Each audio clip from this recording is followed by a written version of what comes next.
Friends, today, as we know, is the birth anniversary of a fierce Indian nationalist whose defiant patriotism made him one of the greatest leaders in Indian history.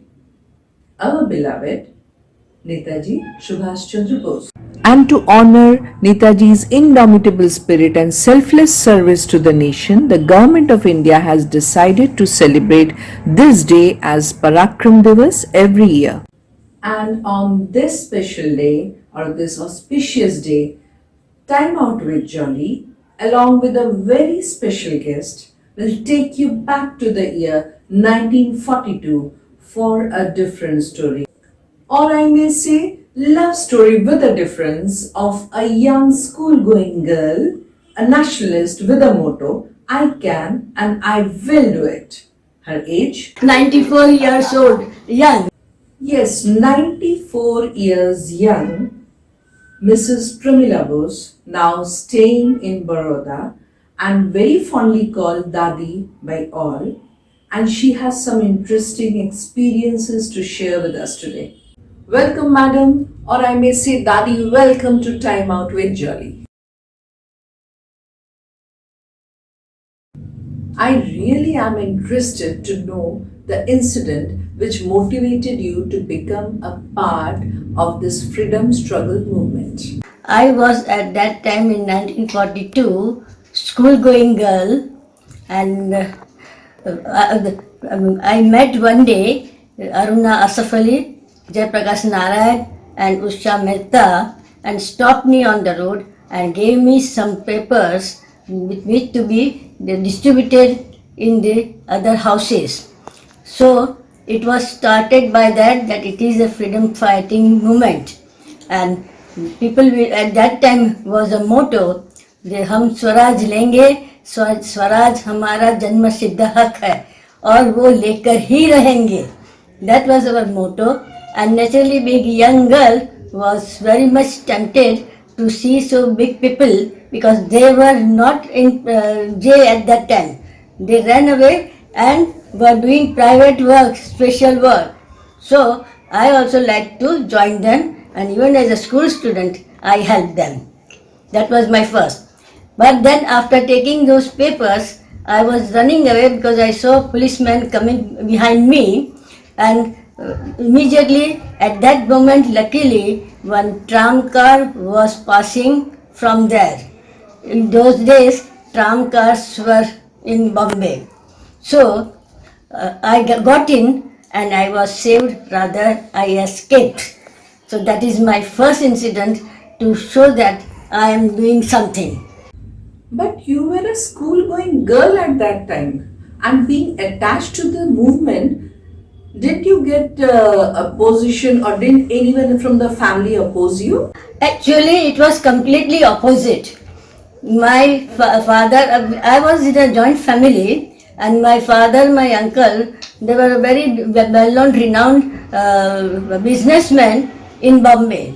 They were selling English clothes, but we were in the house all putting on khadi. See the tragedy of life, that we were selling English clothes, but we were putting on khadi at that time. So it started nationalism from that day. Okay. So, did you participate in any of the public speeches? I did not actually participate in anything, but I was a leader in the school students association, and then I used to tell them, inspire them to fight for the country, for which I was rusticated from the school because it was a question of the school's prestige, and I was transferred to some other school. Stop at that moment. That means you were a rebel from a very young age. I revolted till today. So please share with us few incidents where you revolted against. Yes, actually speaking, since then, I started revolting every old customs and tried to do something new.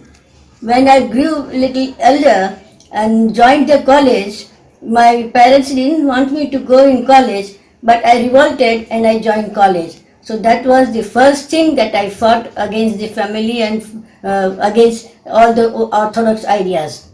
Then I got married. I got married to a Bengali. I, being Gujarati girl, married a Bengali. So I think that is another revolutionary idea for me. And all the people generally in society, they used to say, that today you may be very good and happy, but when your husband wouldn't accept your gujju food, then it will be a problem. You will not be able to serve fish. But I revolted. So I started learning all Bengali cooking. I started learning speaking Bengali. I used to write Bengali. I used to read Bengali. Even I was writing letters in Bengali to my mother-in-law. And they all accepted me. And my family also accepted my this thing. Not only family, but the whole society. They accepted that yes, you can marry intercaste, intercommunity and keep up till end. So that we did it. So I must say you are an inspiration for us all with all the things that you still continue to do. I finished my studies. Studies means rather overeducated, you can say. I did my MA in English, MA in Hindi, and MA in education. So we can say highly qualified in those days, and started doing my job as a teacher, as a principal, and as a professor in college. So this is my first service to my country. I have heard that other than being a rebel, you have a creative streak in your blood too. Yeah. That is more inspiring for me. Actually speaking, once it happened, I will just give you one incident. Once I had very black and very long hair beyond my thighs, so it was all hair was coming out. So I collected, and then I said, what to do with my this beautiful hair? I collected, but there is no, I could not solve the problem. Then suddenly I saw one card where Taj Mahal was printed on a white paper, black Taj Mahal on white paper. So I suddenly it came to my mind that, oh yes, my black hair will go on white cloth. But you see, how can I take the shadow? So I took one plain white cloth, then I took another thinner one cloth above it, so I could take the shadow of the Taj Mahal in the water, fountain, trees and everything, and it was my beautiful thing. And all my building people, my friends, they were all happy. I could finish it in 18 days. Will you believe that? And Shahjahan had taken 18 years, and I did it in 18 days. So that was my first success of my ambition. But then suddenly it came to my mind, this is Taj Mahal after death. What about when I'm alive? I must have Raj Mahal. So I collected all different colored threads. If you know, if you have seen Chinese and Japanese silk work, so like that I saw somewhere and I started doing Raj Mahal. So it was my ambition that till I am alive, I will live in this Raj Mahal, and when I die, I will die in this Taj Mahal. Oh, so sweet. God bless you with a long and healthy life. And you got appreciation for your work too.